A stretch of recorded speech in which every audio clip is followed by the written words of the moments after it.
참 예수님, 네, 사랑합니다. 사랑합니다. 사랑합니다. 사랑합니다. 사랑합니다. 네, 건강히 잘 계셨습니까? 네, 어느덧 교회는 은총의 사순 시기를 보내고 있습니다.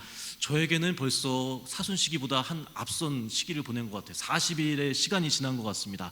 학부 1학년 우리 신입생 파릇파릇하고 아무것도 모르는 그런 학생들, 우리 학사님들, 1학년 학사님들과 벌써 40일이 넘게 같이 살고 있는 것 같습니다. 그래서 다음 주차가 벌써 4주차, 강의가 시작된 지는 4주차를 맞으면서 이렇게 바쁘게 보내고 있습니다. 이제 저희의 화두는 이제 모짜리 공동체의 지금의 큰 화두는요, 뭐냐면 총장배 축구 대회가 있습니다. 그래서 이제 항상 예전에부터 앰뷸런스가 한 달 와 있었어요. 경기가 시작되면 1학년부터 부재님들 반까지 경기가 있으면 아주 치열하게 하기 때문에 공은 둥글잖아요, 그죠? 공은 둥그니까 한번 해보자 해서 이제 막 거기서 치열하게 벌어져요. 저희는 학부 1학년이지 않습니까? 근데 저한테 우리 학사님들이 저한테 그러신 거예요. 신부님, 제가 1승을 하면은 무엇을 사주시겠습니까? 그것도 뭐 더 나가가지고 뭡니까? 신부님, 저희가 우승하면은 우승 트로피를 들어올리면 저희에게 뭘 해주시겠습니까? 이러고 있어요. 저는 속으로 코웃음 치면서 무슨 1승은 1승이냐, 큰 점수로 지지 않으면 다행인데 아니나 다를까 3학년을 만났습니다. 복학한 3학년 학사님들. 우리 대한민국 남성 중에 몸이 가장 좋을 때가 언제인 줄 아십니까? 군대에서 열심히 운동을 하잖아요, 체력. 근데 그 복학한 3학년들하고 축구 경기를 하는데 저는 계속 시계만 봤습니다. 후반전에 몇 대 몇으로 졌을까요? 당연히 진 건 기정사실이고 몇 대 몇으로 졌을까요? 8대1로 졌어요. 8대1. 8대1로. 저는 시계를 보면서 제발 빨리 끝내주십시오. 그러는데 경기가 끝나고 올라가지 않습니까? 같이 괜찮다고. 그래서 총장 신부님이 저한테 구령대에서 저한테 한마디씩 웃으면서 괜찮아 하고 이제 가셨어요. 저도 경기가 끝나고 이제 같이 올라가는데 첫 골을 넣은 친구가 있어요. 신부님, 저 첫 골 넣었어요. 그래, 잘했다라고 할 줄 알았지만 왜 그랬을까요? 자살골을 넣은 거예요. 자살골을 넣었는데 공이 맞고 들어갔는데 제가 신부님 첫 골을 넣었습니다. 아직 아무것도 몰라요. 그러니까 그래서 제가 이제 오늘 1독서에 나오지 않습니까? 1독서에 모세가 하느님의 대전에 갈 때 여기는 거룩한 땅이니까 너의 신을 벗어라라고 했습니다. 맨발을 보여라. 그래서 제가 이제 후나 때 그렇게 얘기했어요. 여러분들 부서지고 무너지고 깨질 겁니다. 이게 말씀드려요. 뭡니까? 부서지고 무너지고 깨진다는 건 뭡니까? 모세가 자기 맨발을 거룩한 땅에 들이려면 신을 벗어야 되잖아요. 예전에 고대 근동 그 시대에도, 하느님의 시대에도 신을 벗는다는 거는 부끄러운 거야. 맨발을 보이는 건 부끄러운 거란 말이죠. 기꺼이 여러분들이 그렇게 맨발을 예수님께 다 보이는 겁니다. 하느님께 보이는 거예요. 어디에서요? 못자리에서. 파종하시는 주님께 온전히 자신을 드러내는 것입니다. 흑역사가 생성됐어요. 그러니까 잊을 수 없는 8대1, 있어 본 적도 없는 스코어, 야구 경기도 아닌데 그렇게 됐다는 것이죠. 그래요. 그렇게 부서지고 무너지고 깨지지만 괜찮습니다. 그래서 같이 위로의 치킨 사줬어요. 치킨. 그러면서 제가 건배제 했는데 뭐라고 하는지 아십니까? 여러분, 총장 신부님이 여러분들에게 딱 3마디 하셨습니다. 괜찮아. 자, 괜찮아로 하자. 잔을 했습니다. 괜찮다고. 그러면서도 헤헤거리면서 또 다음에 경기에 우승하기 이기겠습니다. 그러더라고요. 자, 우리 친구들 위해 기도해 주시기 바랍니다. 사순 시기를 보내고 있습니다. 사순 시기. 여러분들, 사순 시기가 왜 은총의 시기입니까? 이제 그걸 말씀드리고 싶어요. 본당에 있었을 때 이제 여러분들도 금요일마다 십자가의 길 참여하시잖아요. 그러면 저도 이제 본당 신부니까 꼭 해보고 싶은 게 뭐냐면 묵상을 써가지고 한 처 묵상을 써가지고 여기서 말씀드리는 거예요. 여기서 이제 하는데 같이 이제 이렇게 돌지 않습니까? 다 돌고 나서 14초에 갔는데 제가 뭐라고 기도하며 묵상을 썼냐면, 주님, 이제 당신은 당신의 사랑의 길을 다 가셨습니다. 이제 저희들 차례입니다. 제가 당신의 길을 걷겠습니다 했는데 갑자기 복받쳐 오르는 거예요. 제가 당신의 길을 가겠습니다 했는데 갑자기 거기서 눈물이 나는 거예요. 왜 그럴까? 너무 당황스러웠어요. 제가 가겠습니다 하니까 갑자기 눈물이 나는 거예요. 그러면서 그날 밤에 생각을 했어. 왜 그랬지? 내가 연기한 것도 아닌데 왜 그렇게 눈물이 났을까? 뭐라고 여러분들 생각하십니까? 예수님 때문에 울었다는 거죠. 가며 제가 그렇게 살지도 못하는데, 그렇게 못 사는데 제가 당신 때문에 눈물을 흘렸다는 거에 안도감, 괜찮았다고 생각이 들었어요. 부족한 저이지만 당신의 마음을 따를 수 있고 당신의 마음에 잠깐이나마 맛을 봤다는 거, 거기에 괜찮다고 했어요. 그래서 그럼에도 불구하고 주님은 나에게 기회를 주시는구나, 그런 수많은 기회 중에 또 다른 기회를 나에게 주시고 계시는 거라고, 그런 마음 때문에 제가 너무 감사했어요. 부족하고 모자란 저희들이 아니니까. 그럼에도 주님이 은총을 주신다고 기회를 주시는 거예요. 그래서 이 사순 시기는 우리에게 있어서 큰 은총의 시기가 되는 겁니다. 부족하지만 내 자신이 그 부족함을 있는 그대로 맨발로 내어놓는 거, 드러내 보일 수 있는 거에서부터 무엇이 시작됩니까?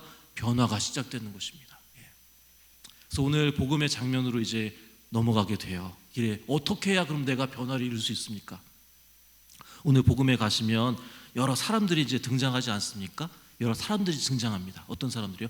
갈릴레아에서 변을 당한 사람들, 실로암 탑이 무너져서 죽은 18사람들을 얘기합니다. 오늘날의 세상 사람들 보시면은 많은 일들이 벌어져요. 어제만 해도 수많은 사람들이 목숨을 잃었습니다. 고귀한 생명을 빼앗겼습니다.